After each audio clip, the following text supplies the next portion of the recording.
अमोल आणि श्रुती एकाच गावात वाढलेले. शाळेत असल्यापासून अमोलला श्रुतीबद्दल आकर्षण होतं. तो खूप साधा आणि मेहनती मुलगा होता, तर श्रुती सुंदर आणि हुशार मुलगी होती. एका दिवसाची हिंमत करून अमोलने तिला आपल्या प्रेमाची कबुली दिली. पण श्रुतीने त्याला सांगितलं, अमोल, तुझं स्वप्न आणि माझं आयुष्य खूप वेगळं आहे. मला मोठं नाव कमवायचं आहे. तुला माझ्या अपेक्षा पूर्ण करता येणार नाहीत. अमोलने तिच्या निर्णयाचा आदर केला. पण त्याचा मनाला पण त्याच्या मनाला ठेच लागली होती. त्या घटनेनंतर त्याने ठरवलं की तो आपल्या मेहनतीने काहीतरी मोठं करून दाखवेल. एक विनंती आहे सर्वांना की असेच नवनवीन व्हिडिओ पाहण्यासाठी आपल्या चॅनलला सबस्क्राईब करा. त्यामुळे मला प्रेरणा मिळते. तो रोज अभ्यासात मग्न झाला आणि त्याने सर्व मनापासून तयारी केली. वेळ गेला आणि वर्षानंतर अमोलने अत्यंत कठीण परीक्षा उत्तीर्ण केली. तो आता एका सरकारी विभागाचा वरिष्ठ अधिकारी बनला. एका दिवशी त्याच्या ऑफिसमध्ये एक मुलगी कामासाठी आली होती, जी त्याच्यावर तात्काळ ओळखू लागली. ती श्रुती होती. तिला कामासाठी त्याच्याकडे अर्ज करावा लागणार होता. ती लाजत, किंचित नजरेत खिन्नता घेऊन त्याच्याशी बोलली, अमोल, तुला कदाचित मी ओळखू आले नसेन, पण मला तुझ्याशी थोडं बोलायचं आहे. अमोलने हसवून तिला बसायला सांगितलं आणि विचारलं, श्रुती, मी तुला विसरलेलो नाही. त्या नकाराने माझ्यात जो आत्मविश्वास जागवला त्यासाठी मी कायम तुझा ऋणी राहीन. श्रुतीची डोळ्यात अश्रू तरळले. ती म्हणाली, अमोल, तू खूप मोठा बनला आहेस. मी कदाचित तेव्हा तुला ओळखू शकले नाही, पण आता मला कळले की खरं प्रेम तेच असतं जे दुसऱ्याला बदलण्याची प्रेरणा देतं. अमोलने शांतपणे उत्तर दिलं, श्रुती, तू मला नाकारलंस ते चुकलं नाही. त्यानेच माझ्यातील मेहनतीला मार्ग दिला.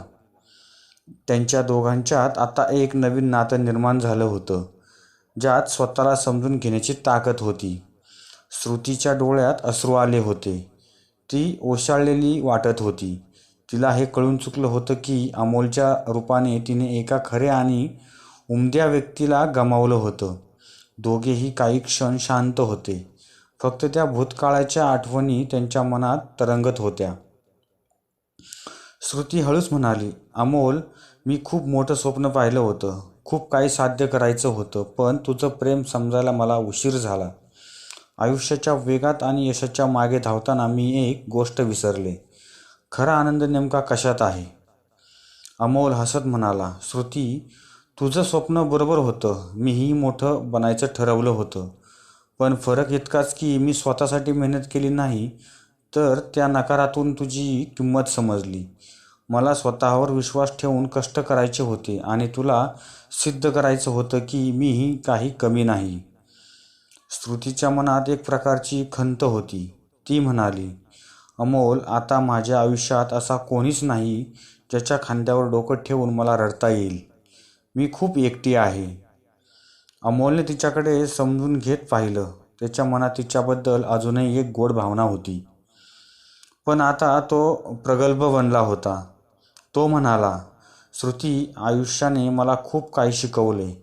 मी आज ज्या ठिकाणी आहे तिथे स्वतःचं समाधान आहे, पण मी नेहमी तुझं चांगलं व्हावं हीच अपेक्षा ठेवली आहे. तुझ्या निर्णयांमुळेच मला स्वतःला सिद्ध करण्याची प्रेरणा मिळाली. श्रुतीने त्याला विचारलं, अमोल, आपण काही वेळा स्वतःच्या निर्णयांमुळे फसतो. अशा वेळी आपल्याला कोणी समजून घेणारं असतं तर किती बरं झालं असतं. तिच्या स्वरात पश्चाताप होता.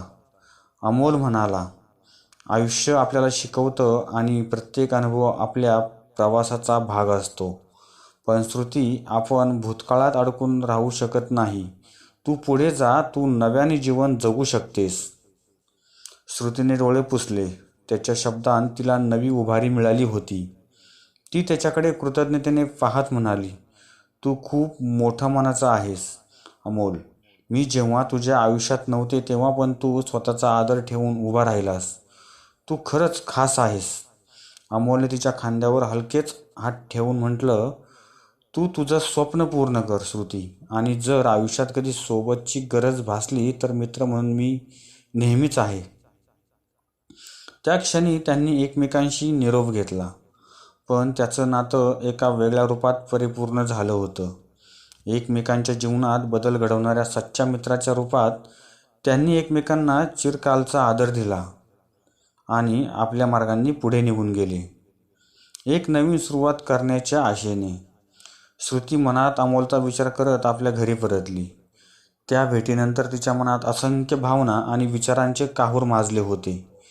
तिने आयुष्यात खूप काही मिळवलं होतं, पण त्या भेटीनं तिला तिच्या निर्णयांच्या परिणामांची जाणीव करून दिली होती. रात्री तिने स्वतःला विचारलं, मी खरंच आनंदी आहे का? अमोलने आज तिला जो धीर दिला होता, त्या शब्दांनी तिच्या मनात शांततेचा एक ओलावा आणला होता.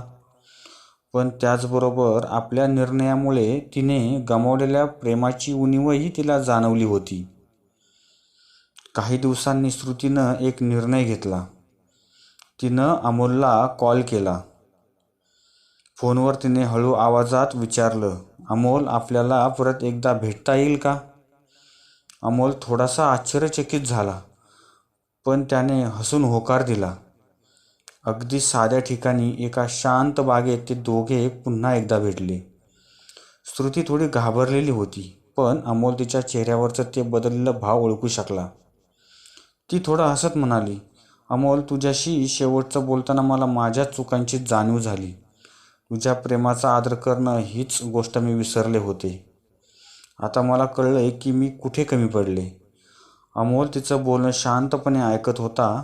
त्याला हे जाणवत होतं की श्रुती आता एक वेगळी व्यक्ती झाली आहे, अनुभवांनी बदललेली आणि परिपक्व झालेली. अमोलने हळू आवाजात विचारलं, श्रुती, तू आज इथे का आली आहेस? श्रुतीने थोडं थांबून उत्तर दिलं, अमोल, मला तुझ्यासोबत असणं आणि आयुष्य पुढे नेताना तुझ्या सोबतीची ताकद अनुभवायची आहे. आयुष्यात काय हरवलंय ते समजून आले आणि मला माहीत नाही की तू आता मला तुझ्या आयुष्यात स्थान देणार का, पण मला माझ्या भावना स्पष्ट करायच्या होत्या. अमोलने तिच्याकडे पाहिलं. त्याच्या मनात विचारांच्या लाटा उसळत होत्या. त्याने थोडासा वेळ घेतला आणि मग शांतपणे उत्तर दिलं, श्रुती, जीवनाने आपल्याला वेगवेगळ्या स्तरांवर नेलं, पण तू मला आज सांगितलं की तुला माझ्या आयुष्यात परत यायचंय, तर मी या बदललेल्या श्रुतीला स्वागत करण्यासाठी तयार आहे. श्रुतीच्या डोळ्यात अश्रू तरळले. त्याच्यात एक वेगळी चमक होती. पश्चाताप आणि आनंदाचा संगम. त्या दोघांनी एकमेकांचा हात धरला आणि नवीन सुरुवातीचं स्वप्न पाहिलं. यावेळी त्यांच्यात काही बोलण्याची गरज नव्हती. फक्त नजरेतूनच त्यांनी एकमेकांशी त्यांच्या भविष्याचं वचन दिलं. आता त्यांचं नातं पूर्ण झालं होतं. दोन प्रगल्भ व्यक्तींनी एकमेकांचा आदर आणि प्रेम पुन्हा अनुभवण्यासाठी एकत्र येण्याचा निर्णय घेतला होता. त्यांनी आपल्या भूतकाळाच्या चुका माफ करून एकमेकांसोबत जीवनाची नवीन सुरुवात केली. यावेळेस या नात्यात फक्त प्रेम आणि एकमेकांबद्दलची समज होती.